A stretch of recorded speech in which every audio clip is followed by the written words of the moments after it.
Fran, ¿cómo están? En este caso, el día de hoy, junto con mis compañeros, hemos grabado este breve video en el que vamos a hablar un poco sobre lo que fue el periodo de la hiperinflación durante el gobierno del expresidente Alan García Pérez. ¿No? En este caso, nuestro video se va a dividir en tres fases.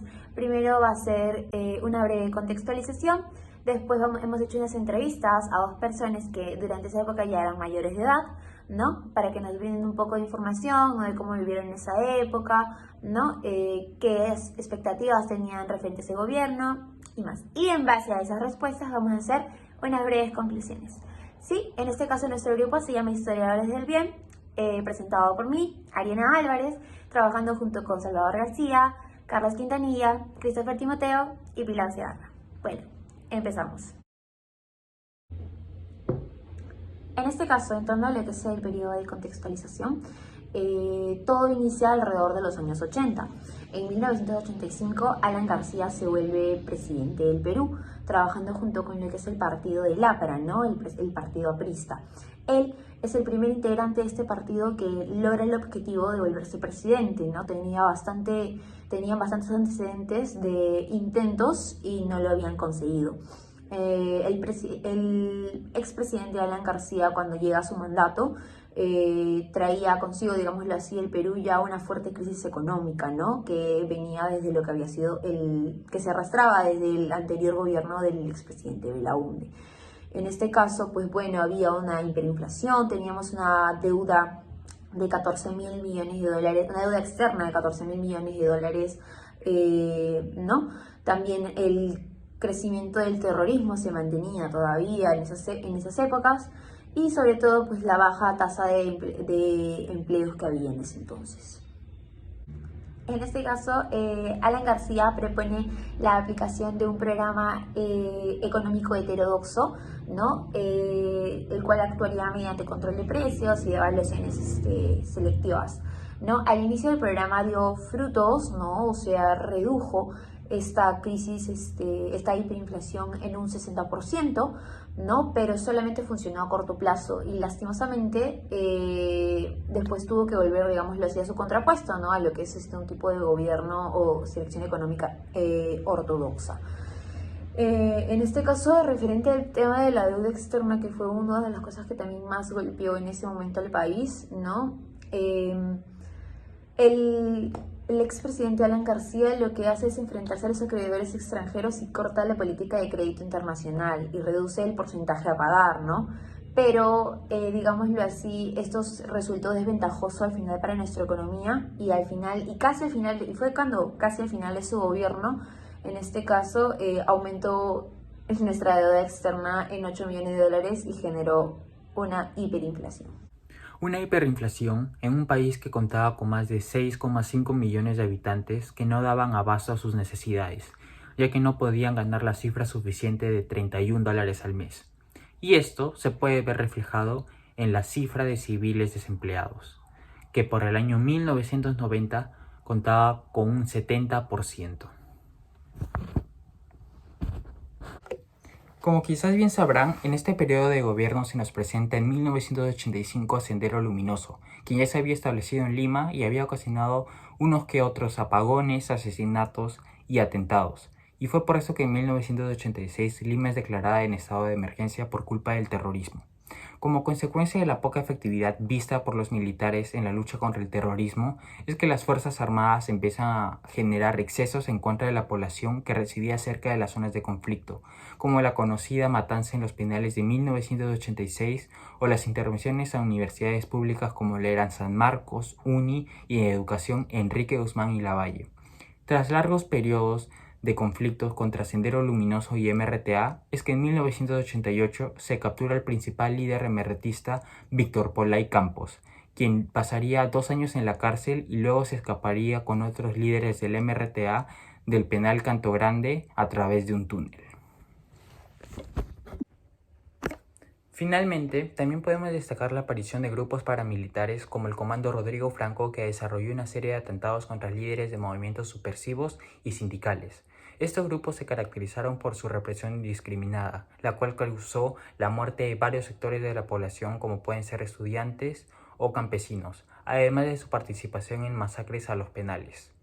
pero esto se va a complementar junto a dos entrevistas que presentaremos a continuación para saber más sobre este periodo de gobierno.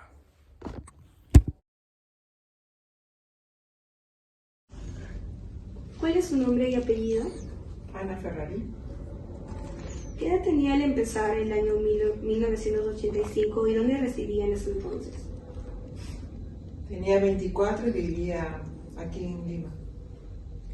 En las elecciones de 1985, ¿cuál era el candidato por el cual más simpatizaba y cuál era el motivo por el cual simpatizaba con él?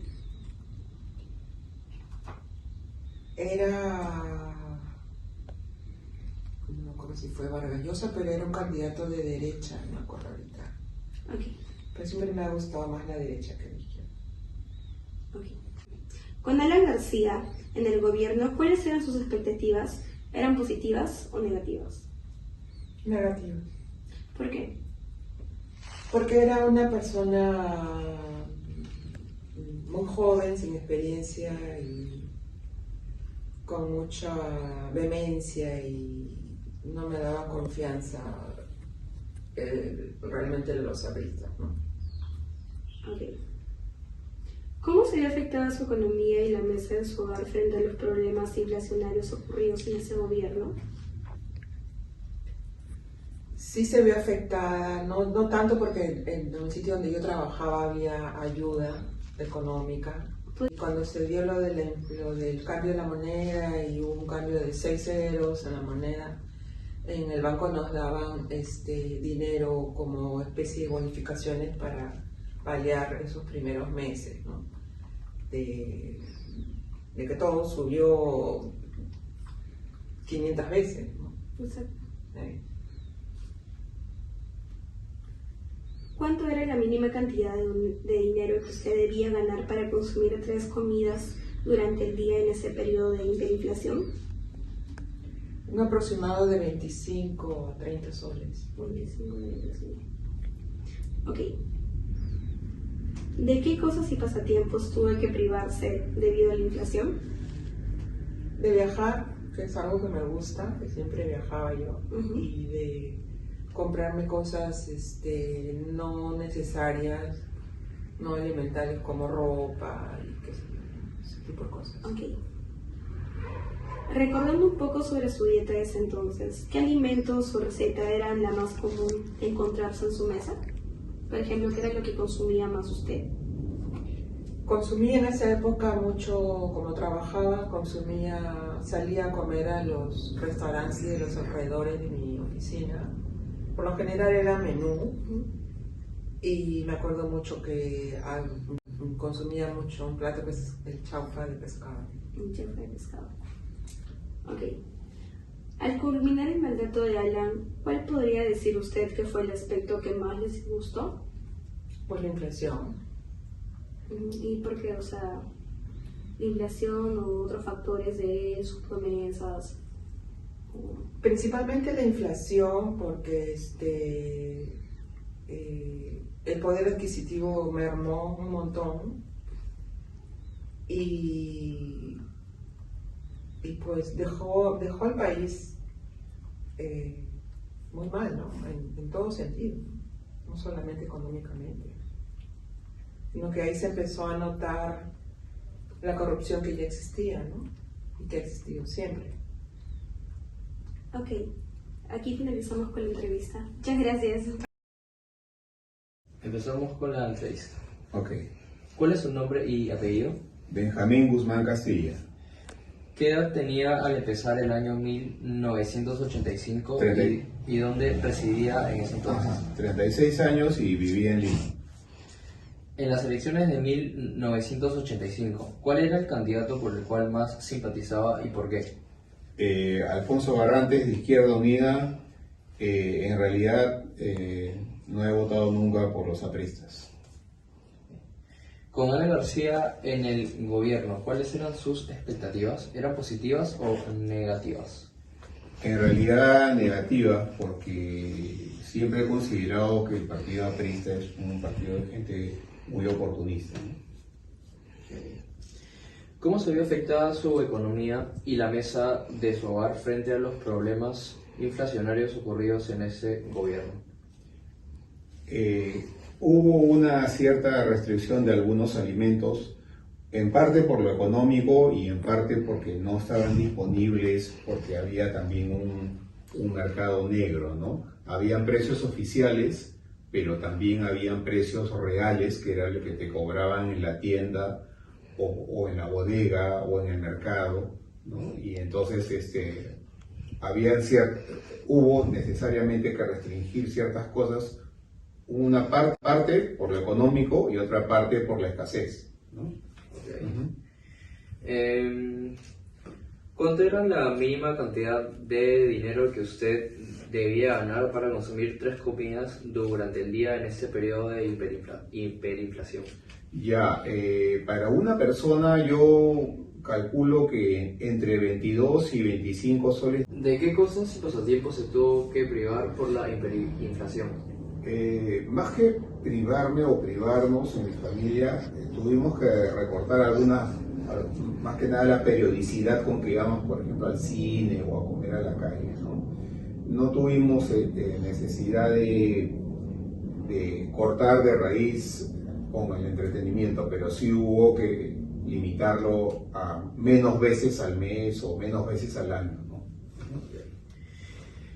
A ver, recordando un poco de su dieta de ese entonces, Ujú. ¿qué alimento o receta era lo más común que se podía encontrar en su mesa?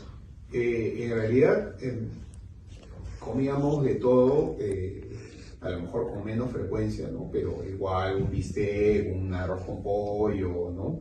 Un pescado frito, siempre era posible en la medida que hubiera también, ¿no? Pues, porque como digo, la escasez y algunos momentos del precio no permitían acceder a él, ¿no? Ok. Y para culminar con la entrevista, al culminar su mandato, ¿cuál podría decir usted que fue el aspecto que más le disgustó?